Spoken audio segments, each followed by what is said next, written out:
آپ نے ایک چیز نوٹ کی ہے، انبیاء کرام کی دعاؤں میں یہ نہیں کہا گیا یہ دے دے. آپ دیکھیں نا، ابھی چونکہ پڑھا ہے تو آپ کے سامنے ہی ہے، دیکھ لیں. حضرت ایوب نے کیا کہا؟ انی مسنی الضر وانت ارحم الراحمین. ایک ایک لفظ کو دیکھ لیں. بے شک مجھے ضرر لگا ہے اور تو رحم والا ہے. کچھ بھی نہیں کہا.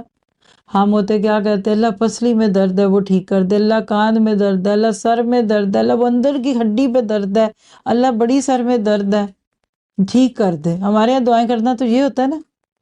اچھا چلیے، اگلی تو آپ کو زبانی ہی یاد ہے. آیت کریمہ میں حضرت یونس نے کیا کہا؟ لا الہ الا انت سبحانک انی کنت من الظالمین. کچھ نہیں مانگا. پہلے اللہ کی بڑائی، وحدانیت، توحید، پھر اس کو پاک قرار دیا، پھر اپنے آپ کو ظالم قرار دیا. 3 چیزیں ہیں اس میں. کیوں؟ لکھیے، صرف مثال سے بات سمجھاتی ہوں. کسی بہت امیر شخص کے پاس کوئی غریب شخص آئے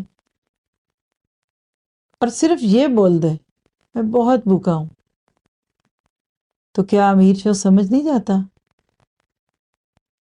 فوراً کہے گا اس کو روٹی دے دو، اس کو یہ دے دو، اس کو وہ دے دو. کیا ہوا؟ اس شخص نے اپنی حالت بیان کی، مانگا کچھ نہیں. یہ نہیں کہا میں بہت بھوکا ہوں مجھے روٹی دے دو. تو دنیا میں کوئی صرف آپ کی حالت جان کر دیکھ کے کہ آپ کو بھوک لگی ہوئی ہے کھانے آفر کر دے، تو سوچئے اللہ کے لیے کوئی مثال نہیں ہے، نہ بندوں کی، نہ بندوں کے چھوٹوں کی بڑوں کی. لیکن اللہ تعالیٰ کے سامنے بندہ جب اپنی حالت رکھ دیتا ہے نا، اس میں اثر زیادہ ہوتا ہے. ویسے بھی دیکھیے جو لفظ کم ہوتے ہیں نا اس کی تاثیر زیادہ ہے. اس کی مثال سورۃ بقرہ میں آپ کو دے چکی ہوں. غفرانک ربنا، یہ نہیں کہے غفر لنا اللہ میں بخش دے، غفرانک تیری بخشش.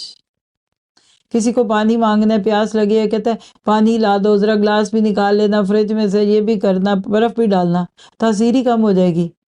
اور ایک دم آپ کے گلے میں ذرا سی خراش ہے، پانی پانی، اگلا فوراً اٹھ کے بھاگے گا کہ اس کو پانی کی ضرورت ہے.